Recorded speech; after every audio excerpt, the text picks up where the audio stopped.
harusnya ruang kesadaran ketika ditetapkan Undang-Undang Dasar, di mana dalam konteks pembukaan itu pada tanggal 18 Agustus itu tertera Pancasila di situ. Ini merupakan kesepakatan sistem nilai, sudah ini saja yang dikembangkan.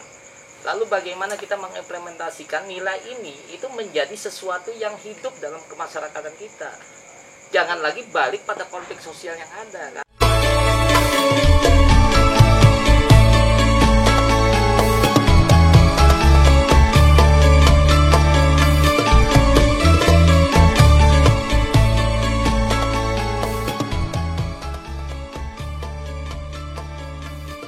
Assalamualaikum warahmatullahi wabarakatuh. Tapi pun selamat malam dan salam sejahtera untuk kita semua. Semoga senantiasa diberikan kesehatan dan kelancaran dalam menjalankan kegiatan sehari-harinya. Baik, SBL Channel lagi menyapa dan tentunya bersama saya Nanda Ratnasari yang akan madu bincang luar biasa pada malam hari ini dengan tema Pemuda, Nasionalisme, dan Perubahan Politik Indonesia. Baik, berbicara seputar pemuda, nasionalisme, dan perubahan politik Indonesia, tentunya tidak lepas dari sejarah panjang bagaimana Indonesia memperjuangkan atau meraih kemerdekaannya itu sendiri. Para tokoh pemuda kala itu melakukan berbagai macam gerakan ya, yang tentunya tujuannya hanya satu, yaitu untuk kemerdekaan Indonesia. Dan semua itu tidak lepas dari rasa nasionalisme yang dimiliki oleh para founding father bangsa ini. Ya, sistem perpolitikan pun seiring berjalannya waktu mengalami berbagai macam perubahan, tentunya untuk kemajuan bangsa Indonesia. Dan lalu bagaimana hari ini sikap atau sifat nasionalisme yang dimiliki oleh para pemuda bangsa, lalu serta bagaimana kondisi politik khususnya di Indonesia hari ini. Dan malam hari ini telah hadir di tengah-tengah kita tokoh nasional. Beliau merupakan aktivis atau penggiat FK GMNU. Beliau adalah abang kita, Bang Amsar Adul Manan. Ya, langsung saja kita sapa. Biasa. Selamat malam, Bang. Selamat malam. Assalamualaikum. Waalaikumsalam. Sehat, Bang? Alhamdulillah sehat. Masih tetap produktif ya, Bang ya, walaupun kondisi masih seperti ini. Ya, sisa napas harus produktif. Masih tetap semangat nih. Insya Allah.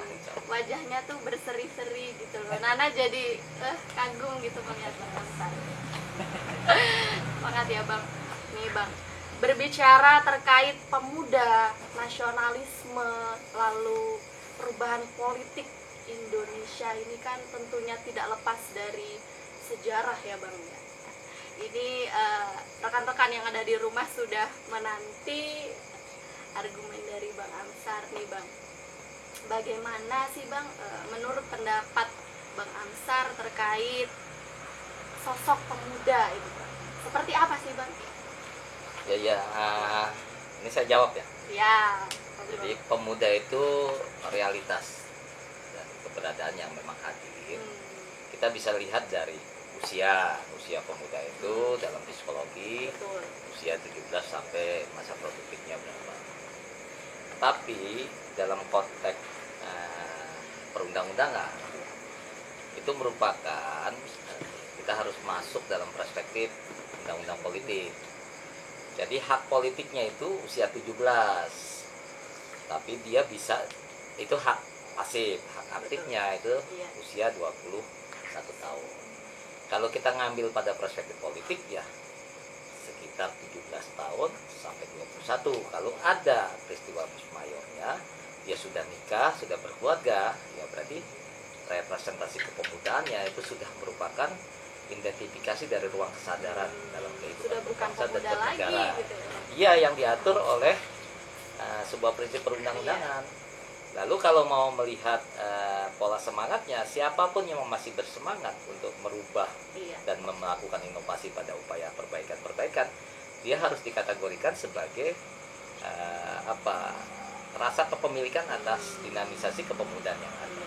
Jadi pemuda itu bisa dilihat dari usia secara psikologis, bisa dilihat pada prinsip perundang-undangan yang diatur oleh negara, tapi juga bisa dilihat pada aspek kesemangatannya. Gitu. Bang, berbicara terkait nasionalisme nih Bang, menurut pandangan Bang Amsar sendiri selaku aktivis atau pegiat FKIMNU nih Bang ya, gimana sih Bang kondisi atau sikap nasionalisme pemuda hari ini nih Bang? Ya, bisa dilihat ada keprihatinan dari sebuah perubahan perpolitikan di Indonesia. Gimana tuh Bang? Melihatnya sederhana karena pola perubahan globalisasi itu merupakan realitas yang hadir di pada relasi atas keberadaan seorang pemuda. Dia akan berinteraksi dan merubah tata nilai sama sistem berpikir dari setiap tadi objek dari yang kategori pemuda tersebut. Nah, kalau kita lihat kesejarahan yang ada, pemuda itu representasi dari upaya-upaya yang diperjuangkan atas nama perubahan untuk menjadi lebih baik. Kalau kita konsepnya meletakkan pada nilai kemanusiaan, bagaimana seorang pemuda itu harus melakukan satu pemaknaan yang berubah pada karakter dohumanisme menjadi lebih humanis. Jadi seluruh aspek perubahan sosial itu harus menjadi lebih baik atas nama tanggung jawab kekhalifahannya, sekaligus juga tanggung jawab sebagai representasi atas objek atau subjek sekaligus objek untuk melakukan sebuah proses perubahan untuk menjadi lebih baik. Apakah dia secara individu atau dia secara kolektif atau dia sebagai warga negara dalam relasi kenegaraan yang ada.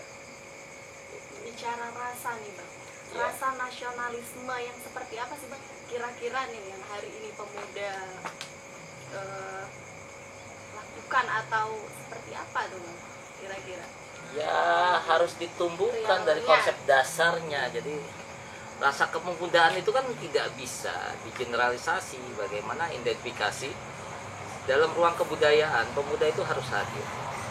Dalam ruang ekonomi harus hadir. Dari ruang pendidikan harus hadir. Jadi jangan telat untuk melakukan sebuah proses perubahan. Jadi rasa itu bisa dimodifikasi dengan pola seberapa besar epistemologi yang dia pelajari. Jadi dia selalu mengupdate ruang kesadarannya untuk selalu belajar. Lalu metodenya itu dipakai, dan dari metode itu dia bisa melihat realitas sosial. Lalu realitas sosial itu diangkat dalam psikoanalisis berdasarkan epistemologi yang dia pelajari. Baru dari situ dia bisa melakukan kemungkinan-kemungkinan atau solusi apa yang harus dilakukan. Jadi tidak lagi hanya cuma ansih dari sebuah watak perubahan, lalu dia terbawa karena arus dari perubahan itu. Tidak, tapi dia merupakan subjek dari ruang kesadaran atas perubahan. Seluruh perangkat dirinya sebagai physically maupun dirinya sebagai epistemologi yang harus dipelajari itu merupakan konsekuensi dari metodologi berpikir atas perubahan. Nah, baru rasanya di situ ada naluri keterpanggilan terhadap nurani dari seorang kepemudaan, tapi di situ masuk profetik, tanggung jawab profetik kerasulan, kenabian yang ada. Kalau memang kita representasi dari kaum beriman, siapapun bentuk keimanannya atau apapun bentuk keimanannya, tapi dia juga merupakan representasi dari wakil Tuhan di muka bumi untuk meletakkan sebuah konsep kemanusiaan itu. Bentuk negaranya bisa apa saja, tapi seperti di Indonesia bentuknya Negara Kesatuan Republik Indonesia. Itu merupakan representasi institusionalisasi yang diberikan Allah. Lalu bagaimana mengisi itu sebagai sebuah konsep wakil Allah untuk meletakkan karakter kemanusiaan untuk tidak menjadi iblis, tapi dia merupakan representasi dari kemalekatan yang atas nama nilai kemanusiaan dari seluruh objek yang ada, termasuk kesemestaan dari makhluk-makhluk Allah yang lain gitu. Jadi bukan representasi sebagai bentuk tanggung jawab kewarganegaraan, tapi lebih jauh adalah nilai kemanusiaan yang ada gitu. Jadi di situ manfaat atas diri sebagai ruang kesadaran dari rasa batinia, tapi naluri atas nama kedirian dia seorang pemuda, baik dia laki-laki atau perempuan, tapi juga sekaligus menggunakan akal sebagai representasi untuk merasionalkan setiap perubahan yang ada. Itu tidak berdasarkan dari mobilisasi dan partisipasi yang dimobilisasi, tapi dia merupakan entitas dari ruang kesadaran politik atas perubahan itu sendiri. Baru pemuda diletakkan pada aspek dan karakteristik itu. Ternyata semuanya itu ada dasarnya ya Bang ya, untuk berkumpul atau punya inisiasi gitu Bang tuh dari pemuda-pemuda hari ini nih Bang. Realnya kan di lapangan, ayo kita bernasionalisme gitu kan. Itu yang penting kita buat gerakan gitu, tidak berpikir sejauh itu gitu loh Bang. Ya saya khawatir hanya sekedar cari proyek kalau hanya mengikuti itu proposal dari tata kehidupan kepemudaan, tapi yang sesungguhnya pemuda itu ya apa daya gerak dari ruang kesadaran yang memang mau rubah. Bagaimana konstelasi perubahan itu untuk menjadi lebih baik dan lebih humanisme. Kalau kita meminjam pada watak tujuan bernegara, bagaimana konteks perlindungan terhadap warga negara itu menjadi entitas dari ruang kesadaran pemuda itu sebagai karakteristik nasionalisme. Dia menjadi warga negara yang memang punya karakter nasionalisme cukup baik, tapi dia juga mengidentifikasi bagaimana bisa mencerdaskan lingkungannya, juga sekaligus bisa mensejahterakan lingkungannya. Nah, di situ peran aktifnya. Jadi kalau negara itu ada 4 dan salah satu tujuannya adalah ikut aktif dalam sebuah perubahan dunia, ya sekarang harus dilihat tidak pada aspek ruang kesadaran individu atau ruang kesadaran dia sebagai warga negara, tapi dia sebagai warga dunia atas nama konstelasi yang terjadi dari keterpurukan nilai-nilai kemanusiaan atas nama kepentingan politik global. Itu yang harus kita lihat sebetulnya pada konteks keindonesiaan kita dan kemanusiaan kita sebagai manusia Indonesia. Untuk memunculkan nih Bang, gairah pemuda-pemuda hari ini untuk nasionalisme itu gimana Bang kira-kira? Sederhana. Para aparatus itu berlaku menjadi toladan terhadap sebuah relasi kemudaan yang ada. Jangan ajarkan anak-anak muda itu menyalahkan dan memanipulasi anggaran belanja negara. Lalu juga memanipulasi program, bagaimana membuat prinsip undang-undang, tapi undang-undang itu untuk memanipulasi bagaimana mereka sebetulnya mengeruk dari sebuah kebutuhan anggaran yang ada, bagi-bagi hasil di situ. Sementara realitas objek itu dikondisikan seolah-olah itu merupakan dari kebutuhan mereka atas nilai kemanusiaan dan kemasyarakatan yang ada. Toladan itu penting gitu. Baru nanti metodologinya seluruh perangkat kementerian itu harus bergerak berdasarkan alokasi anggaran yang ada. Nah, kalaupun tidak ada, masyarakat itu akan bergerak, pemuda akan bergerak karena naluri survival of life-nya itu hidup. Dia bagaimana melihat realitas, lalu dia berjibaku di situ, lalu dia berkompetisi. Kompetisi itu akan melahirkan pemuda-pemuda yang memang representasinya dia sudah teruji pada perubahan itu sendiri. Nah, negara mengakselerasi itu melalui anggaran-anggaran. Misalnya anggaran Menteri Pemuda dan Olahraga, bagaimana apresiasi itu tidak menjadi bancakan dari sebuah sistem aparatus yang ada, tapi dia benar-benar dialokasikan pada pemberdayaan yang ada. Banyak kan seluruh aspek kepemudaan, misalnya beasiswa pendidikan melalui jalur LPDP, lalu melalui relasi-relasi dana-dana dari perusahaan itu, CSR dan segala macam, itu merupakan sebuah ruang yang terakumulasi dari kepedulian negara dengan para aparatusnya, lalu itu dikembalikan kepada penciptaan atas produktivitas pemuda, sehingga dia akan lahir negarawan-negarawan baru yang membawa sistem nilai dalam kediriannya sebagai warga negara yang bertanggung jawab atas perubahan kenegaraannya, atas kondisi dirinya sebagai bagian dari representasi perubahan bernegara. Harusnya begitu ya Bang ya? Iya. Semuanya lebih kepada dasar-dasar yang ada dan tetap mengikuti peraturan-peraturan, enggak basing Oh gitu sudah ya, pasti. Jadi peraturan itu merupakan representasi dari ruang kesadaran perundang-undangan. Jadi jangan mentang-mentang kita pemuda lalu kita membuat seenaknya, dan bagaimana sistem nilai yang ada lalu kita rubah dan kita menjadi membangun konflik-konflik sosial antara identifikasi dari ruang kesadaran sistem nilai yang ada. Bukan itu, tapi kita perbaharui sistem nilai, lalu regulasinya kita perbaharui berdasarkan sebuah kontekstualisasi atas perubahan. Nah, disitulah pola perubahan masyarakat itu menjadi terarah atas konsekuensi di mana memang rasionalitas atas perubahan itu dihitung secara akademis dan rasional, tidak berdasarkan asumsi. Itu udah anggarannya dikeluarkan, tidak itu, tapi benar-benar berapa anggaran yang dikeluarkan, lalu parameternya apa untuk melakukan perubahan, itu kan bisa dihitung sekarang gitu. Tidak pakai asumsi, hanya cuman hipotesisnya begini, coba kita lakukan aja, nanti sudah, nanti kalau ada perubahannya kan ada anggaran lagi. Wah, itu berbocoran. Kira-kira gitu kan Bang biasanya. Ya bukan biasanya, itu yang sekarang terjadi di seluruh aparat dan para stakeholder yang ada atas nama Iya. kenegaraan. Nih Bang, selain aktif di FKG MenU kan Abang juga sebagai dosen nih Bang di salah Iya. satu universitas ya. Nah, ada dulu lama. Ya, Unisya ya Pak. Ya Bang ya. Lalu menurut Abang bagaimana sih Bang politik Indonesia hari ini? Gimana nih? Aduh, politik Indonesia nih carut marut. Carut marut. Ya gini ya, kalau politik itu merupakan sebuah sistem yang dipilih. Jadi ketika negara itu diproklamasikan menjadi negara kesatuan Republik Indonesia, itu merupakan metode untuk membangun bagaimana masyarakat atau negara hadir untuk melindungi masyarakatnya dan sekaligus mensejahterakan atau memakmurkan. Itu konsepnya. Jadi negara hadir adalah memang harus berpulang kepada satu konsekuensi atas perubahan masyarakat untuk menjadi lebih baik atau warga negara untuk menjadi lebih baik. Itu satu dulu. Nah, kedua, sistem yang dipilih itu merupakan satu konsekuensi dari kesepakatan kolektif atas the founding fathers tadi. Jadi the founding fathers itu ada yang Islam, ada yang non Islam, ada yang nasionalis, ada yang tidak nasionalis. Jadi seluruh aspek keragaman itu menyatu sebagai sistem nilai.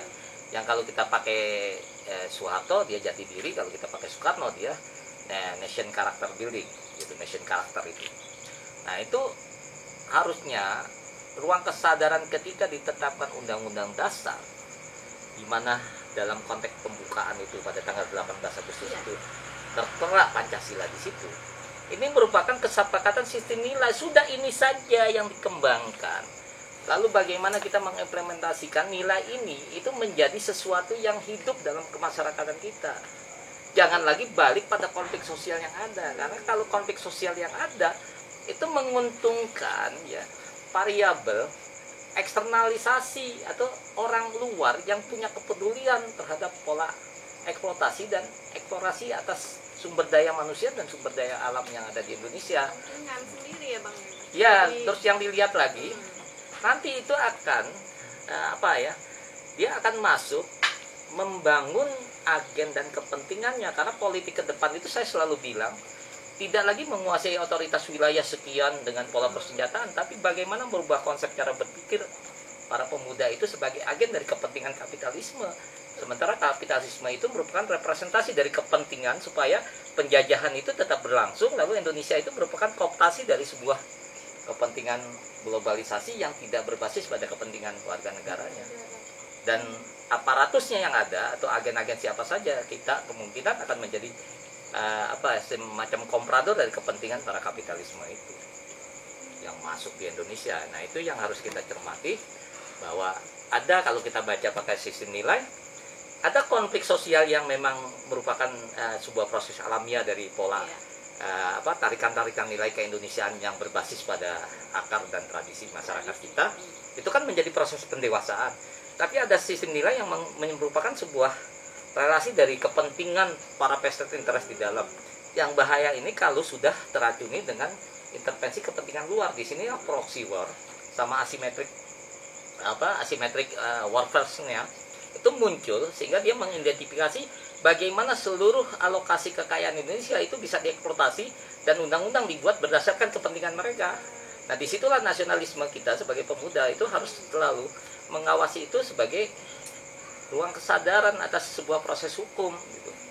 Jadi jangan sekedar hanya cuma kita bangga sebagai pemuda, tapi bagaimana kita memahami seluruh paradigma dari perubahan negara itu merupakan totalitas dari keutuhan atas rasa kita tentang jiwa-jiwa nasionalisme yang memang mau kita bangun dan kita sosialisasikan sebagai kepentingan bersama.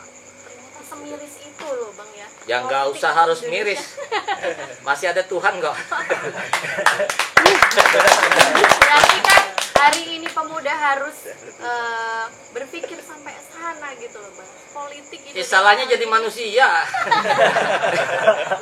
Ngapain gitu jadi manusia kan, kalau nggak jadi setan aja.